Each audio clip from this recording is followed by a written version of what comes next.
Praise the Lord. Children of God, how do you do today? I bring greetings from Beirut, Lebanon. Today is our faith clinic. I'll be taking you through a topic I tag Victory is a must if you are a child of God. Victory is a must if you are a child of God. Now listen, the only thing that can hinder you from experiencing victory is sin.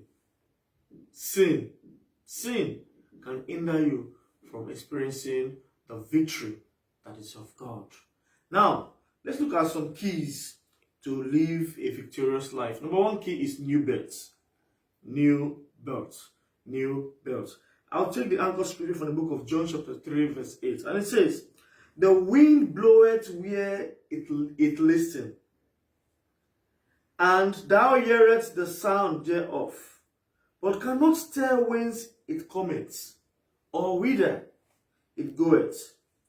So is everyone that is born of the Spirit. When you are born of the Spirit, you have the direction of God. When you are born of the Spirit, the leadings of the Most High God is with you. There is no decision you will take that the Most High God will not approve first, because you are born of the Spirit, meaning you will seek the face of God before taking any decision. I pray for you that from this day henceforth, before you take any decision, you will seek the face of God in the mighty name of Jesus Christ. Keys to living a victorious life. Number two, grow in the Word of God. The Word of God is light. The Word of God is life. Spiritual growth makes you to manifest authority. Spiritual growth, it makes you to manifest authority. It places you on the front line. You being at the front line doesn't mean you'll be afraid. Rather, you'll be at the front line dominating, because there is a higher authority that you are operating from. And that authority is the authority of the Most High God. So it takes our sonship of God to manifest authority. Not being a servant. Not being a servant. It takes our sonship to manifest authority. Not being what? A servant. Not being a servant. A servant cannot manifest the things of the master. Rather, it's the son that can manifest the things of his father. Now, in the book of Romans 8:19, it says, for the earnest expectation of the creation waited for the manifestation of the sons of God. So if you are a servant, there are limitations. But when you become a son, you have the right. You have the right to know everything that your father knows. So I pray for you that the spirit of being a servant, rather than being a son, will be taken away from you. Now listen, the era of being servants is over. Now it is the era of being son, children of the Most High God. Don't misunderstand me. I'm not saying that you should not serve. No. What I'm saying is that there is a higher authority in which you can dive into the sonship of God. That is where you are supposed to be right now. Just position yourself. In the book of 1 Peter 2:2, it says, as newborn babies, desire the sincere milk of the word, that ye may grow thereby. You may grow thereby. Now, in the book of Matthew 4:4, it said, but he answered and said, it is written, man shall not live by bread alone, but by every word that proceeded out of the mouth of God. So, before you can begin to experience the outpour of the Holy Spirit, there must be a connection. There must be a connection. There must be a connection. Our God does not inhabit the presence of murmurers and complainers. Rather, he inhabits the presence of his people. So there must be a connection. There must be a connectivity. God wants you to grow up. Today, millions of Christians are growing older. They are not growing up. So I want you to grow up, not to grow older. Because when you grow up, you begin to do the extraordinary, the miraculous. Signs and wonders will follow you. But when you grow older, you will just remain like that. Abraham was old, just too old. He was still in his father's house. Children of God, if you experience the Most High God in heaven, you will begin to grow up. I pray for you that from this day henceforth, anything that will make you grow up, every spirit that will make you grow up, the Spirit of God, the things that you should do that will make you grow up, begin to do it now in the name of Jesus Christ. In the miraculous name of Jesus Christ. Now, spiritual growth are not automatic. It takes time. It takes commitment. It takes time. It takes commitment. You must be committed in the things that concerns God before you'll be able to grow up. You must be committed. I pray for you that your commitment can develop. It can develop you. And I pray that everything you lay your hand upon that concerns God, you will be highly committed in it because it can develop you. But at the same time, your commitment can destroy you. So it depends on what you are committed with. Be committed with the things that concerns God so that it will develop you. So that don't be connected with the things that does not concerns God. Because if you are connected with things that does not concerns God, it will destroy that person. I pray that will not be your portion in the mighty name of Jesus Christ. Now, everything around us is for a while. Everything around us is for a while. Even your breath is for a while.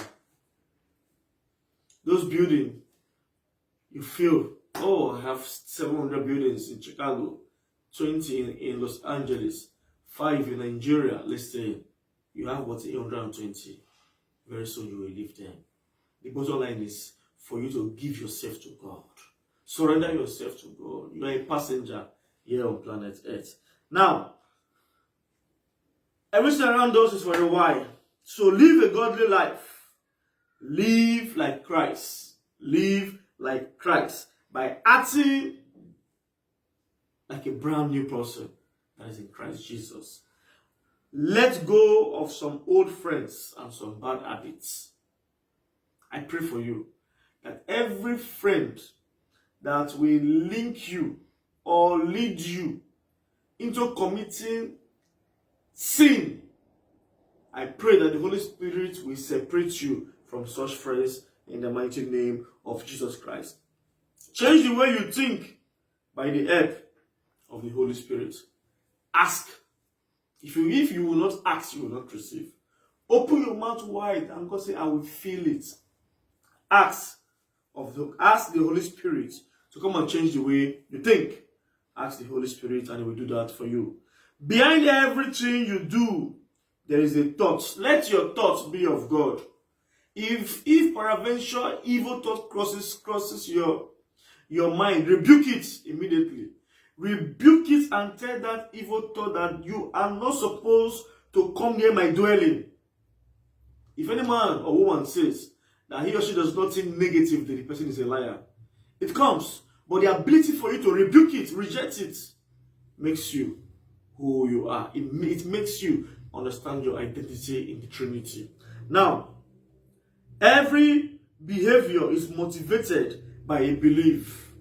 Believe in Christ and start to behave like Him. Believe in Christ and start to behave like Him. Every action is promoted by an attitude. Every action is promoted by an attitude. Remember, the gratitude. As when you are grateful to the Most High God, it takes you to higher altitude in life.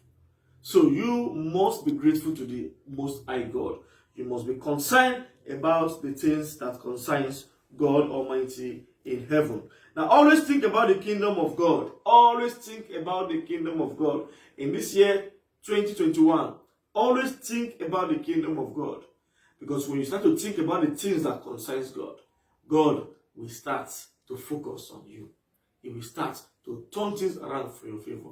So I'm going to pray for you concerning that.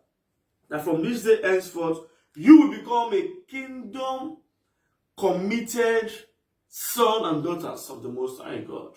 Everything that concerns God will concern you. In the book of Proverbs 11:30, it said, the fruit of the righteous is a tree of life, and he that wins souls is wise. So take God's business serious. Take God's business serious. Be a dangerous soul winner. Be an addicted soul winner. Take the business of God serious. Whenever you take the business of God serious, God will take you serious.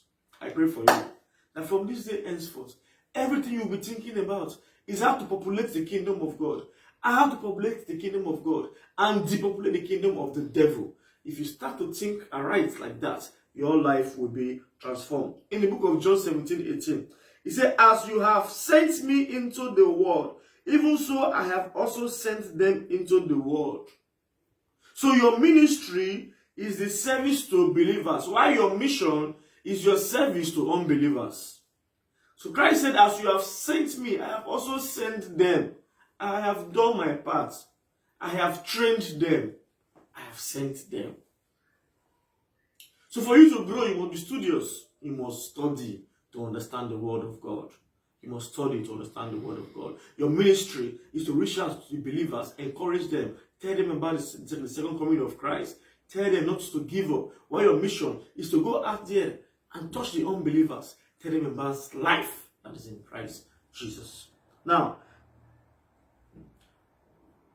in the book of Mark 16:15, he said, and he said unto them, go ye into all the world and preach the gospel to every creature. He that believe and is baptized shall be saved, but he that believe not shall be condemned. Do you enjoy seeing people being condemned? I believe no. So it is your obligation, it is your duty to go out there. Now, the Great Commission of Christ is in Psalm 67 verse 2. He says that your way may be known upon earth, your saving earth upon all nations. The Great Commission is your commission. You have a choice to make. The Great Commission is to bring everyone, the believers, the non-believers, gather them together, bring them to the throne of grace. I am so excited when the senators go out and win souls to the house of God, because that is the only reason why God created us, to populate His kingdom. That is the only reason why God created us, to praise Him. Not, you are free. Normally, say go into the world and possess it. You are free to be a billionaire. You are free to be a millionaire. But let the foundation be of Christ. But your major obligation, use that your words to populate the kingdom of God. Now, it is either you are a spirit-filled Christian or a worldly Christian. I want to believe that you are a spirit-filled Christian, not a worldly Christian. Not a worldly Christian. Because worldly Christians are self-centered. They are self-centered Christians. All they need is all about themselves. All they need is all about themselves, their wives, their children. Everything, mine. Don't be a worldly Christian. They want to use God for their purpose instead of being used for God's purpose. They want to use God for their own purpose instead of being used for God's purpose. So this is how worldly Christians are. So I want you, I am praying for you to be a spirit-filled Christian. Always excited to be used by God. As a spirit-filled Christian, you are always excited to be used by God. They want to be a world changer. A spirit-filled Christian wants to be a world changer. They want to be on the front line. They enjoy doing the things of the Lord.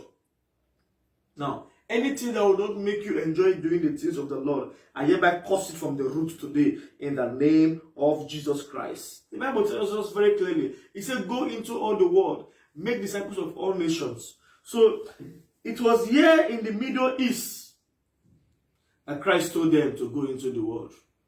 I'm preaching from Beirut, Lebanon. Here in the Middle East. After then, when Christ told them to go into the world and make disciples of all nations, they had donkeys. They have donkeys, horses, sheep. No car. But today, we have cars. We have the internet. We have planes. We have ships.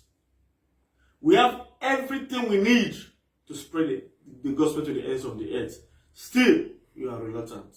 You are still reluctant to spread the good news. Today, any spirit that is behind you being sluggish, to spread the good news to the ends of the earth is hereby cursed in the name of Jesus Christ. In the miraculous name of Jesus Christ.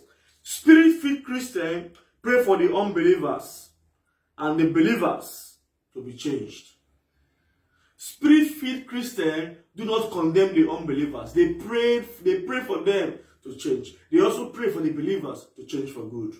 Now, they pray for the nations of the earth. As a spirit-filled Christian, you are to pray for the nations of the earth. As a spirit-filled Christian, it takes your faith to be in place before your prayer can be answered. So as a spirit-filled Christian, if your faith is not alive, it is time for you to wake up. Wake up! Because when your faith is not alive, you cannot do these things that God said you should do, to go out into the world, to make disciples of all nations. When your faith is not alive, there is no way you can cast out demons. When your faith is not alive, there is no way boldness can be in you. So any spirit that is making your faith not to be alive is hereby cursed today in the name of Jesus Christ. It is hereby cursed today in the name of Jesus Christ. So the level of faith that works in us is what commands the level of the supernatural. The level of faith that works in us is what commands the level of the supernatural. Remember what David did to Goliath. It is faith.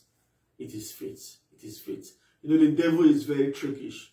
He said, okay, why should the army and this army fight and will cause commotion everywhere? Why not bring one of your army? I bring one of my army. So let them fight. Anyone that wins, then we take over the nation. The devil was very trickish. He thought he would want to take over the nation of Israel. But he is a liar, the father of liar. Because God already has placed his son, David. And David said, this your reasoning head, this head, today, I'm going to cut it and give it to devotion. So anyone that is planning evil against you, conspiring to manipulate you and your entire family, I hereby curse them. I hereby use the sword that is of God, the sword of the Spirit, the word of God, to cut their head in the name of Jesus Christ. Amen. Now, serving God at the interest of his kingdom. In Daniel 6:20, he said, when he came to the den, he cried with a lamentable voice unto Daniel. And the king spake and said to Daniel, O Daniel, servant of the living God, is the God whom thou servest continually able to deliver thee from the lion? Then Daniel said unto the king, O king, live forever. My God has sent his angel and has shut the mouth of the lion. Serving God continually is the key to supernatural victory. When you serve God, the evil one cannot touch you. So any spirit, listen, children of God, we are at the end time. You can see it yourself. And it's not time to gamble. We are at the end time. Embrace Jesus Christ as your personal Lord and Savior. When the trumpet sound now, are you going to make it? Ask yourself these questions. Now, Abraham, nothing was too big for him to let go at God's command. He took his only son and the command of God to sacrifice him because God told him to do so. What has God told you to do that you are still grumbling? Wake up.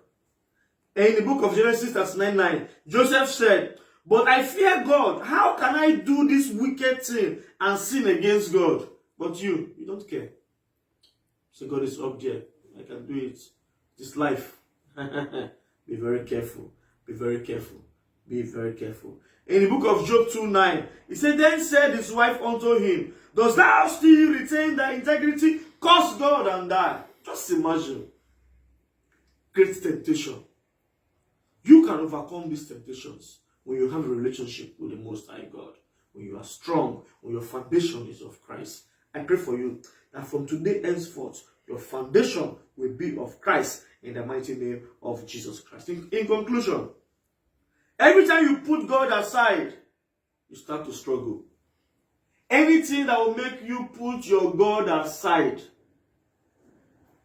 from this moment, as you that is watching me, I pray for you that anything that will make you put God aside, that thing does not exist from today. In the name of Jesus Christ. You will not put your maker aside. You will put him in front of you, behind you, around you, on top of you. You will wear him in the name of Jesus Christ. Listen, when Israel left God, they suffered. But in 2 Chronicles 15:12, he said, and they entered into a covenant to seek the Lord God of their fathers with all their hearts and with all their soul. And God returned unto them. If you know you want to return unto God, you know you want to give your life to God, you want to be born again, raise up your right hand to the heavenly places and pray this prayer along with me. Lord Jesus, I've sinned against you. Knowingly and unknowingly have I sinned against you. Today I am returning. Have mercy upon me. Come and use me for your glory. Come and help me. Come and separate me from every fetish things. Come and separate me from every evil association. I am ready. I am available. In Jesus' mighty name. If you have prayed that prayer with me from the bottom of your heart, you are now born again. You are now a disciple that is to go out there and make disciples of all nations. God bless you.